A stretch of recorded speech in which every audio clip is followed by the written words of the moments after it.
Ketika dunia disarankan sebaiknya lockdown sampai waktu yang lama oleh globalis cabal seperti pernyataan Bill Gates, ternyata pernyataan ini tidak dianggap oleh banyak negara.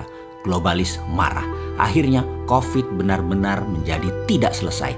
Dunia pasti sebentar lagi akan bukan dunia yang dulu lagi, yang saling terkoneksi. COVID tipe baru dilepaskan globalis di berbagai wilayah dunia. Lebih dari 10 macam COVID yang memerlukan 10 macam vaksin juga. Sehingga ada 19 macam coronavirus beredar saat ini. Yang berefek kemudian adalah banyak negara yang panik, bingung, dan terpukul ekonominya. Sehingga yang akan terjadi masing-masing negara adalah melakukan menutup dirinya dan konsentrasi untuk internal bangsa dan negara masing-masing. Itulah deglobalisasi yang sebentar lagi pasti terjadi.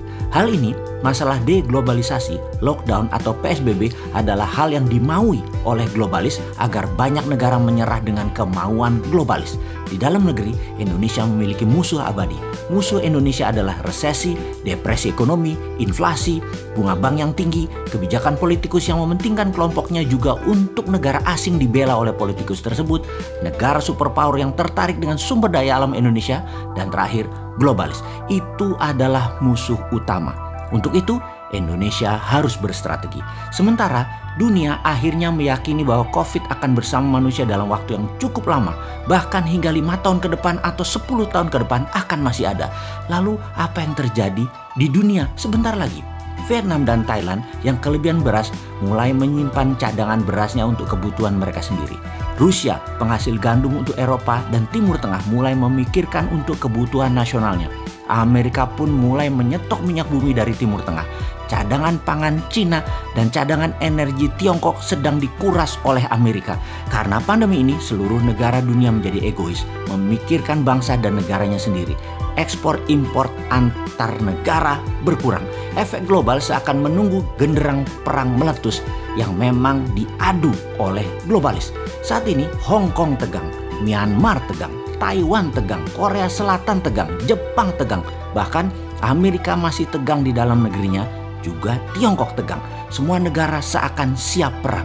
Tiongkok bahkan di sisi timurnya berkumpul semua kekuatan arsenal persenjataannya secara masif sudah tertata. Batu bara dari Indonesia dan Australia ke arah Tiongkok sepertinya akan ditahan di Laut Cina Selatan oleh armada ke-7 Amerika, dan ini akan menimbulkan tekanan kuat ke Tiongkok yang tidak punya suplai energi. Listrik bisa padam di Tiongkok sebentar lagi. Alat komunikasi bisa mati di Tiongkok sebentar lagi. Armada kelima di Timur Tengah milik Amerika terus mengganggu memperlambat kapal bahan bakar minyak ke Tiongkok. Armada 7 Amerika di Laut Cina Selatan mengontrol Vietnam, Thailand, dan negara ASEAN dilarang menyuplai ke Tiongkok untuk pangan. Tiongkok pasti murka. Lalu bagaimana sikap Indonesia? Di tengah pandemi corona yang berkecamuk perang globalis versus nasionalis Amerika, sesungguhnya posisi Indonesia tidak mendukung globalis maupun tidak mendukung nasionalis Amerika. Namun masalah Indonesia adalah terlalu mengandalkan asing IMF, World Bank, serta mitra dagang investasi ambil negara Tiongkok. Sesungguhnya kalau jadi perang berkepanjangan antara Amerika dan Tiongkok, maka inilah kesempatan emas membangun Indonesia tanpa globalis, tanpa asing, tanpa asing. Namun sayang, yang terjadi di Indonesia ada sebagian kecil pejabat, ada oligarki, ada kelompok masyarakat bayaran, ada yang tidak tahu apa-apa namun sudah tertanam kebencian mendalam akan kelompok tertentu, putra bangsa tertentu, dan terus saja saling serang, saling jelek-jelekan, dan selalu Indonesia gaduh saat ini. Sosial media mengambil peran besar mengendalikan doktrin maupun hasutan. Bangsa Indonesia mulai dari pejabatnya, penguasanya, pengusahanya, sampai rakyat terbawah tidak sadar memakan propaganda dari globalis. Tapi ada juga yang sadar ini semua terjadi tapi mengambil kesempatan melacurkan dirinya baik ke asing atau globalis. Alih-alih membangun Indonesia yang berdikari, warga Indonesia malah bertarung dengan saudara setanah air. Anggapan bahwa bangsa Indonesia tidak memiliki kemampuan untuk bekerja dan membangun negeri, serta pemahaman bahwa tanpa pinjaman luar negeri Indonesia tidak bisa membangun, sehingga perlu asing, perlu globalis adalah ada di pejabat saat ini yang berkuasa. Ini menjadi titik lemah bangsa Indonesia. Sedemikian tidak percaya dengan kekuatan bangsa sendiri. ide membangun negeri Indonesia untuk berdikari menjadi terhalang dengan keyakinan keilmuan atau hegemoni ilmu dari kelompok kecil pejabat. Lalu ada perintah Sunan Bonang, yaitu perintah menyalakan api.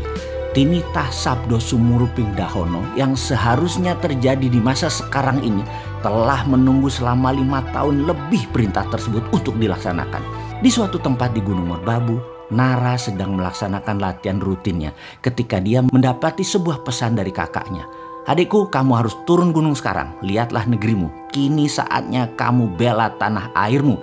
Bebaskan negerimu dari cengkraman asing." "Aku belum siap. Aku masih belum siap," Nara berkata meragukan dirinya. "Kamu tak akan pernah siap sampai kamu bertindak," demikian suara tegas sang kakak. Di saat globalis asing-asing sibuk, Indonesia malah gagap di dalam negeri. Bukannya mengambil kesempatan untuk menggerakkan kedaulatan mendominasi selat dan laut di dalam Indonesia, bukannya memanfaatkan kekuatan sumber daya alam mineral dan membangun kekuatan pangan, tapi malah nyender ke oligarki, globalis, dan negara besar. Inilah misi berat. Apa itu misinya? Melepas cengkraman globalis, asing, dan aseng adalah perjuangan Nara, sang kapten Dinaran. Sayang, saat ini ternyata serangan musuh Indonesia yang terbesar seperti depresi, resesi, inflasi, globalis seakan menjadi musuh nomor 2 karena kepercayaan atas kapten Dinaran belum didapat. Masih diragukan, sesama anak bangsa saja saling menjatuhkan. Nara, sang kapten Dinaran terpaksa harus mengemban misi yang berat berbekal kemampuan yang masih terbatas. Dia belum selesai melakukan pelatihan di Kawah Chandra di Muka di puncak Gunung Merbabu. Nara berkata, "Yang aku takutkan adalah bukan berperang melawan musuh negara, tetapi bertempur dengan saudara sebangsaku sendiri."